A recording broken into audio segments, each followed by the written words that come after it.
1 डेढ़ महीने से जो है वो इनको ब्लैकमेल कर रही थी। और इसके कारण ये है कि मैंने पिछले महीने भी इनको 50,000 रुपये दिए थे और वो मज़ीद मुझसे पैसों का तकाजा करी थी।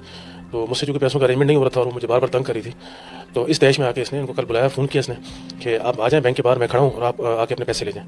वो खातून जब वहाँ पर पहुँची है पैसे लेने के लिए, तो ये पहले से तैयार था। तो जैसे ही वो उसके करीब हुई है तो इसने उन पर फायर कर दिया, तो गोली जो है खातून के सीने पर लगी। हमने फ़ौरी तौर बिस्मिल्लाहिर्रहमानिर्रहीम अस्सलामु अलैकुम वरहमतुल्लाहि वबरकातुहू। नाजरीन, अज दी स्टोरी दे विच मैं तुहाडे नाल एक ऐसा वाक़या शेयर करन लगा कि तुसीं उहदे विचों कोई ना कोई सबक ज़रूर हासिल कर सकते हो। कोई भी वाक़या होवे या स्टोरी होवे, वो एक समझो कि सबक हासिल करने वास्ते सुनी जाती है। बंदे दे नाल खुद भी इस तरह का वाक़या पेश आ सकता है। ये वाक़या जिहड़ा एक बैंक दे विच सिक्योरिटी गार्ड हुंदा, औरत नूं बुलवा लैंदा, बुलवा के ATM जिथों पैसे कढाईदे ने, जिथे मशीन लगी हुंदी उस दे अंदर लै जांदा, जाके ते उत्थे उहनूं गोली मार दिंदा। उस सिक्योरिटी गार्ड दी उस औरत दे नाल किहड़ी ऐसी दुश्मनी सी, फिर ओह ATM वाले कमरे दे विच ही क्यों लैके गया ते बाहर भी वो गोली मार सकदा सी। उहदी मुकम्मल तफसीलात अज दी इस वीडियो दे विच मैं तुहाडे नाल शेयर करांगा। ये वाक़या जिहड़ा कराची दा पापोश नगर सराफा बाज़ार दे विच एक बैंक दा वाक़या आ। एक औरत हुंदी है जिहदा नाम हुंदा ज़ादा शादीशुदा आ। ज़ादा दे 2 बच्चे ने। ज़ादा दा एक शौहर आ जिहड़ा एक फैक्ट्री दे विच मुलाजमत करदा, उहदा नाम आ आसफ। हुण ये जिहड़ा सिक्योरिटी गार्ड आ, इहदा नाम आ सादक जिहड़ा ये भी शादीशुदा आ, बच्चियां वाला आ ते बैंक दे विच सिक्योरिटी गार्ड दी ड्यूटी करदा। हुण हुंदा की आ कि जिहड़ी ज़ादा आ वो अपने घर दा बिल, गैस दा, बिजली दा महीने दे विच 1-2 वारी बैंक आंदी आ ते जिस वेले बिल लैके आंदी आ ते वो बैंक वाले जिहड़े ने वो कहंदे ने जी सिस्टम खराब आ, हजे सिस्टम नहीं चलदा, बिल जमा ठहर के हो जाएगा, तुसीं उत्थे बह जाओ। हुण 2-4 घंटे बहिंदी आ, उस तो बाद फिर कहती है बिल मेरा जमा कर लो, मैं जाना घर, बड़े काम ने जाके करने ने। फिर जाती है जिस वेले वो कहते हैं हजे सिस्टम नहीं चलिया। खैर ये सारा दिन उत्थे बह बू के ते शाम को कहते हैं जी सिस्टम नहीं चल रहा, इस वास्ते कल तुसीं आना। ये फिर बाहर निकलती है, निकल के वो सादक जिहड़ा सिक्योरिटी गार्ड खड़ा हुंदा उहनूं कहंदी है कि इत्थे कोई होर बैंक नहीं हैगा कोई जिहड़ा इस तरह के बिल बुल जमा कर लैंदा होवे ते मैं बिल जमा कराना, ते सारा दिन मेरा गुजर गया ते मेरे को टाइम भी कोई नहीं सी ते बिल भी कोई नहीं जमा होया।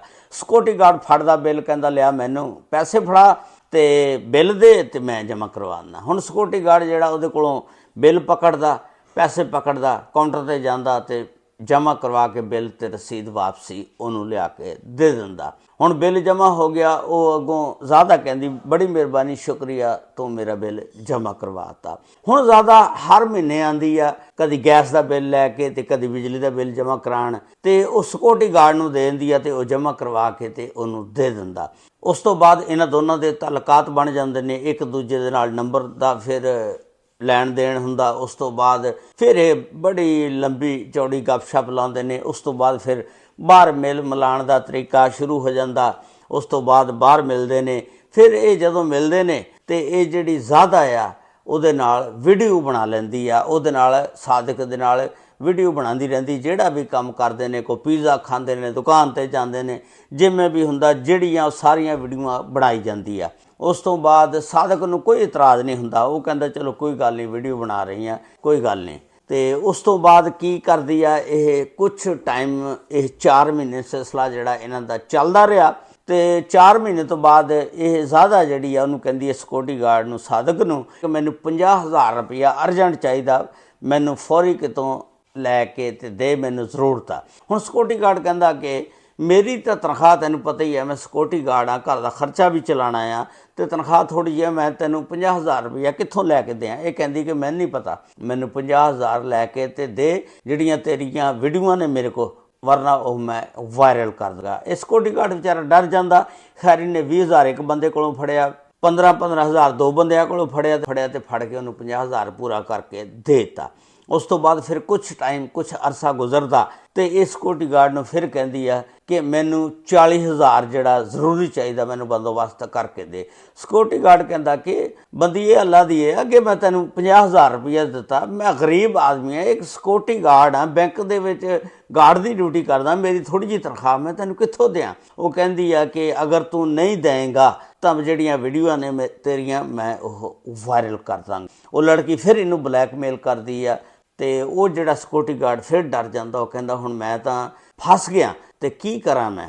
ਤੇ ਹੁਣ ਉਹ ਇੱਕ ਤਰਕੀਬ ਸੋਚਦਾ, ਇਹਨੂੰ ਨਾ ਫੋਨ ਕਰਦਾ, ਕਰਕੇ ਕਹਿੰਦਾ ਕਿ ਆ ਜਾ, ਮੈਂ ਤੇਰੇ 40,000 ਦਾ ਬੰਦੋਬਸਤ ਕਰ ਲਿਆ ਤੇ 40,000 ਲੈ ਜਾ।